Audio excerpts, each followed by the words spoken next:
धन धन सतगुरु तेरा ही आसरा।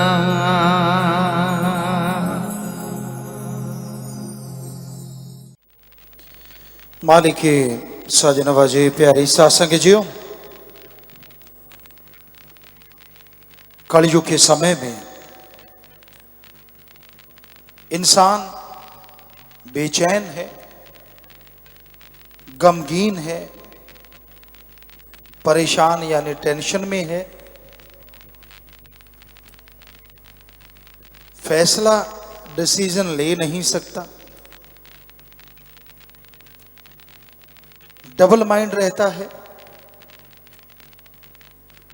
नेगेटिव ज्यादा सोचता है, खान पान में जहर ज्यादा है, घर परिवार की परेशानियां बहुत। अगर यह सब ना होता तो कलयुग कैसे होता? इसी का नाम तो कलयुग। ज्यों ज्यों इंसान पढ़ाई कर रहा है, दुनियावी शिक्षा तालीम हासिल कर रहा है, त्यों त्यों नेगेटिविटी की दिशा बदल जाती है, दशा बदल जाती है। लेकिन यह नहीं है कि नेगेटिव ही बदल जाए, इंसान के अंदर की गलत सोच बदल जाए, क्योंकि पढ़ाई लिखाई में ऐसा कुछ है नहीं। वो पढ़ाया जाता है जो प्रैक्टिकली कम इस्तेमाल में आता है। हमारे गुरुकुल होते थे, उनमें वो पढ़ाया जाता था जिनके द्वारा प्रैक्टिकल किया जाता था। आजकल प्रैक्टिकल कुछ और होते हैं, पढ़ाया कुछ और जाता है। दिमाग पे बोझ ज्यादा है, और जो पढ़ाई से सफलता मिलनी चाहिए उसकी रेशो कम है।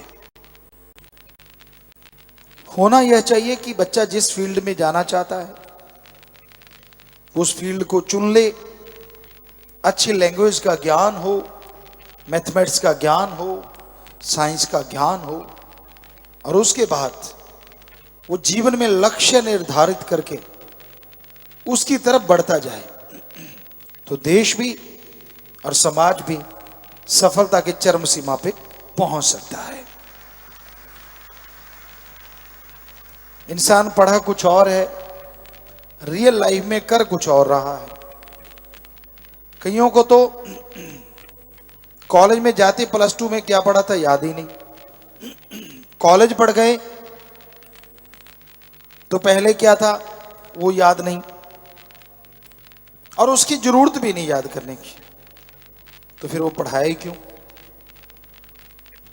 अगर वो दिलो दिमाग में बिठाना ही नहीं और उसकी आने वाले टाइम में कोई जरूरत ही नहीं, तो फिर क्यों ना जिसकी जरूरत है वही बचपन से पढ़ाया जाए।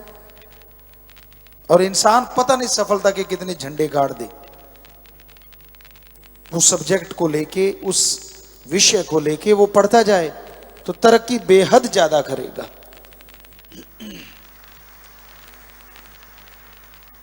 ये होता था हमारे पुरातन काल में, जब हमारी साइंस ऐसी थी, साउंडलेस जहाज होते थे, जब चाहे बरसात करवा लेते थे, एटम परमाणु बेहद घातक यंत्र या शास्त्र, अस्त्र शस्त्र कहें, सब होते थे, लेकिन उनको रोकने का भी उनको तरीका आया करता था। कितनी बड़ी साइंस रही होगी, जब चाहे बरसात करवा लो, जब चाहे रोक दो, जब चाहे सर्दी में गर्मी पैदा कर दो और गर्मी में सर्दी पैदा कर दो वातावरण में। क्या कमाल था, साउंडलेस जहाज थे। तो साइंस इसलिए तरक्की करती थी क्योंकि जिसका जो टैलेंट होता था, एक उम्र तक सब सब्जेक्ट पढ़ाए जाते थे ताकि बच्चे में निखार आ जाए, बुद्धि तीक्ष्ण हो जाए, और उसके बाद फिर सब्जेक्ट चुन के उस पे पूरा ध्यान दिया जाता था।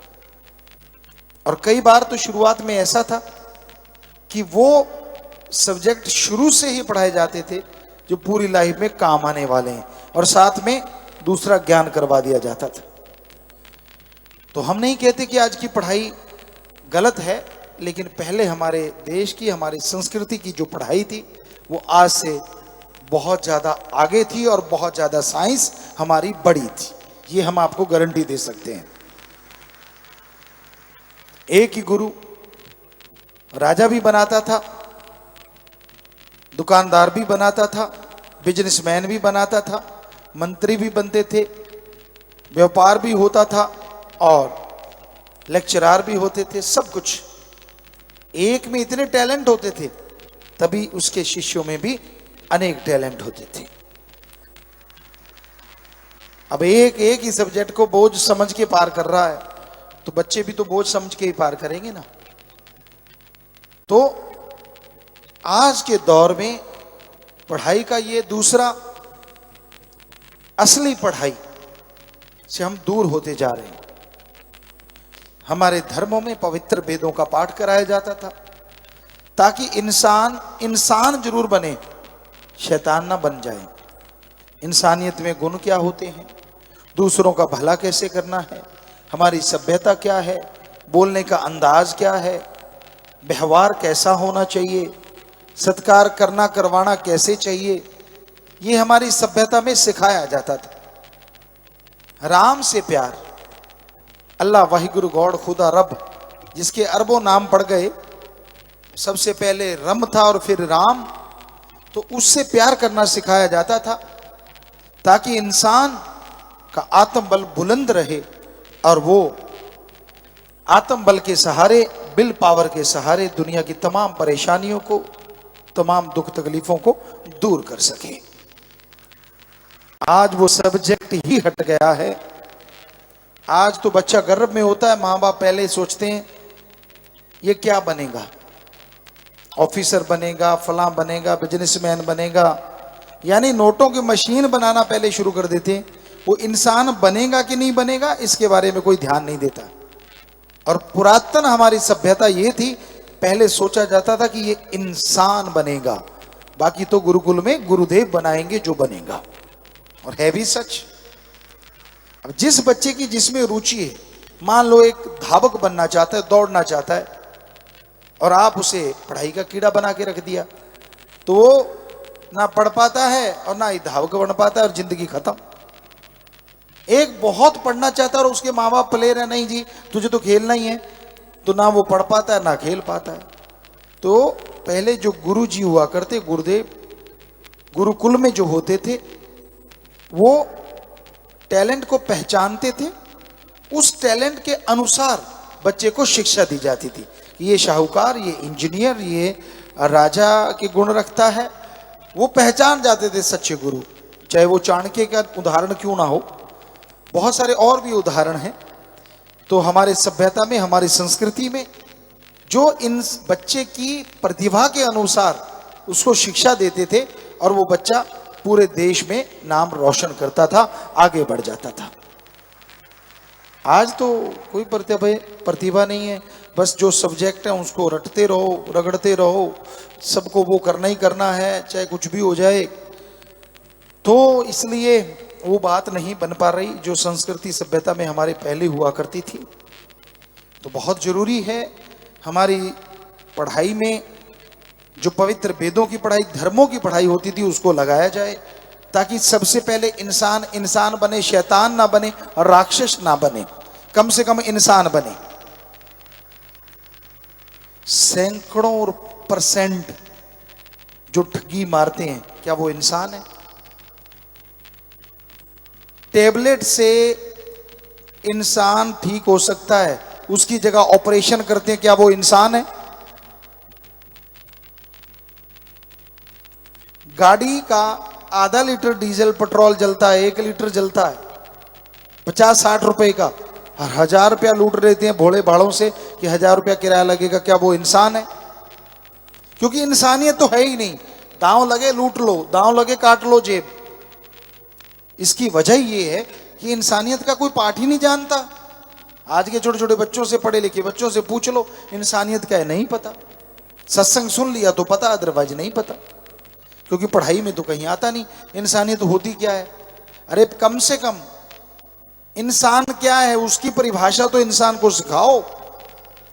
दूसरों के दुख दर्द को दूर करना, दुख दर्द में शामिल होना, दया की भावना रखना, दूसरों की मदद करना, दूसरों के काम आना, यही सच्ची इंसानियत है जो आज के बच्चों को नहीं पढ़ाया जाता।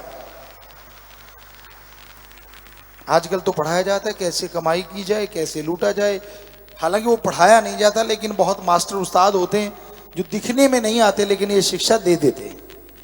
रिश्वत ले रहे हैं, हर क्षेत्र में रिश्वत लेने वाले भी हैं और नहीं लेने वाले भी हैं, ईमानदारी से काम करने वाले भी हैं और बेईमान भी हैं।